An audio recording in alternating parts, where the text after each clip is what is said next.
Hello there, entrepreneurs, dream makers, and small business titans. I'm Chip Schweiger, and welcome to this episode of the Entrepreneur's Accountant Podcast, where you get tips and tricks that can help you level up your company to build value and create a business that goes from 7 figures to 8 and from 8 figures to 9. I'm a CPA in public practice who for the last 27 years has worked with some of the largest companies in America. But my real passion is in helping entrepreneurs and business owners like you, because you truly are the crown jewel of our economy. And today, we've got an interesting episode for you, but before I move on, be sure to sign up for email updates at my new website, www.entrepreneursaccountant.com, to get exclusive content and tips that allow you to grow your business while enjoying the lifestyle you're entitled to. That's www.entrepreneursaccountant.com. So, let's get to this week's show.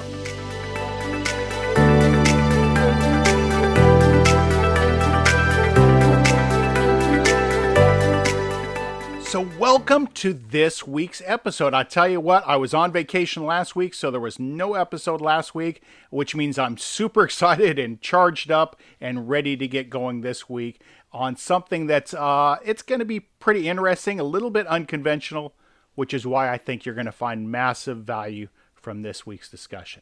So there's a popular notion that you should sell your company at the peak of the market. And in this episode, we're going to talk about why that might not always necessarily be the best strategy. Aside from the fact that it's pretty tricky to do, but also what I think that you should do instead of trying to market time the sale of your company. So first, a story. A few years back, I was speaking with a successful CEO in his 50s who runs a machine shop here in Houston. And it generated at the time about $8 million in annual revenues and over $1 million in profit before tax. And even though he was tired and nearing burnout, he was planning to wait another 5 to 7 years before selling his business because, as he said, he wanted to wait to sell at the peak of the next economic cycle. And on the surface, his rationale seemed to make sense. If you speak with mergers and acquisitions professionals, they'll tell you that an economic cycle can impact valuations positively by up to 2 turns, which means that a business selling for 5 times earnings at the peak of an economic cycle may go for as low as 3 times earnings at the low point in the economy. The problem is when you sell your business, unless you put the proceeds into a money market cash account, you have to do something with the money you receive. Usually that means buying into another asset class that is being affected by the very same economic cycle. So what do I mean by all this? Well, let's say, for example, you have a business generating $100,000 in pre-tax profit in an industry that trades between 3 times and 5 times earnings, depending on the point in the economic cycle. Furthermore, let's imagine you sat stealthily on the sideline until the economy reached the absolute peak and sold your business for $500,000, which would have been 5 times your pre-tax profit in October of 2007. So you took your $500,000 and bought into a Dow Jones index fund when it was trading about above 14,000. And, you know, if you remember those days.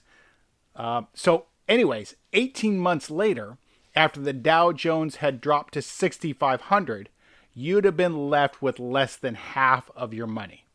And even though you cleverly waited until the economic peak, by the low point in the Great Recession on March 9th, 2009, you would have effectively sold your business for less than 2.5 times earnings. Ouch. And the inverse is also true. Let's say you waited too long, quote unquote, and sold the same business in March 2009. And because you were at the lowest point in the economic cycle, you got only 3 times earnings, which would have been $300,000.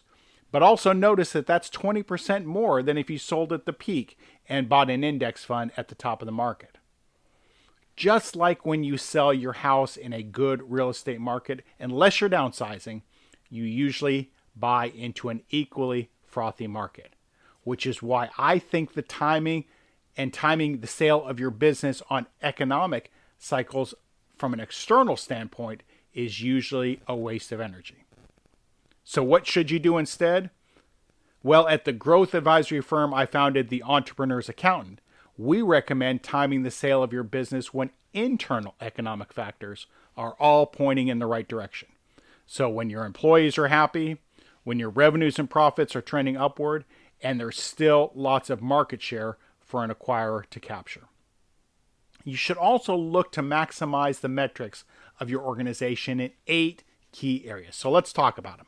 The first one is financial performance. So this is basically your history of producing revenue and profit combined with the professionalism of your record keeping. And this is a point I've made before. If you think about the example I talk about is think about getting your books and records in order and how important it is, because you've got a Ferrari sitting there, and that Ferrari has a clean engine cavity. It's got all its records. It's got all its service maintenance records.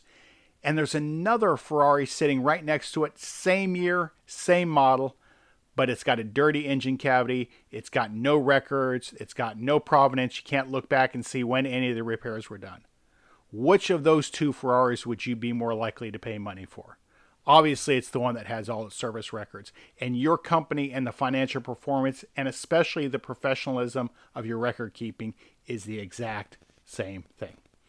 All right, the second area that you should look at is your growth potential. So it really talks about your likelihood to grow your business in the future and at what rate. And this is something that's super important for a potential acquirer to look at and consider. It's essentially the reason why they're buying your company. So your focus here is going to be massively important to creating value and a higher multiple for your business. The third one is something, we'll call it the Switzerland structure. And I call it that because it really talks about how dependent your business is on any one employer, any one customer, or any one supplier. So essentially here, the goal is to become kind of like Switzerland, where you're independent and neutral of all of those, and that creates more value for your company. The fourth one is what we'll call the valuation teeter-totter, and it really talks about whether your business is a cash suck or a cash spigot. And there's 2 different considerations there, hence the term teeter-totter. The next one is the level of recurring revenue that you have. And we talked about this a couple of weeks ago in a podcast episode, but it's really the proportion and quality of automatic annuity-based revenue that you collect each month. The greater that is, and the more recurring revenue you have, the more valuable your company is going to be. And I put on my website at entrepreneursaccountant.com, and under the resources tab, ways that you can think about getting recurring revenue. So you should check it out. The next area is called monopoly control. And this is really the question of how well differentiated is your business from competitors in your industry. Obviously, if it's well differentiated, you're going to have a more valuable company.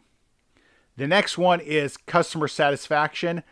Pretty obvious on the surface, but this is really the likelihood that your customers will repurchase from you and also refer you. And the last one, we'll call it hub and spoke. And this really speaks to how your business would perform if you were unexpectedly unable to work for a period of 3 months. How much can the operations continue on without you? And if they can, you've got a valuable business that is actually translatable to a buyer. If they can't, if you're doing it all yourself, then you've got an issue, because once you're out of the business loses value because it can't operate.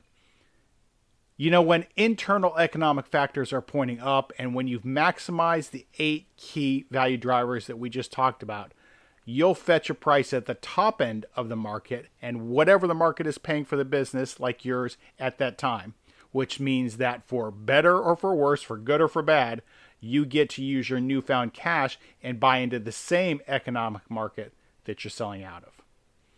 If you're thinking about exiting your business in the next few years, there's a tool at my website at entrepreneursaccount.com that can help you calculate your EBITDA and play with a few different scenarios just so that you can kind of see where you think you might be. So just go to the Learn tab, and it's in the resource library right there at the Learn tab. Or, you know what?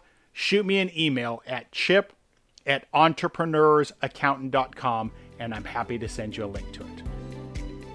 So that's all for this week, and I'm truly honored that you've chosen to invest your time with me. If you've enjoyed today's discussion, please consider subscribing to this podcast so that you'll never miss a future episode. It's easy to do by just clicking on that subscribe button or that follow button. And with that, we'll see you down the road.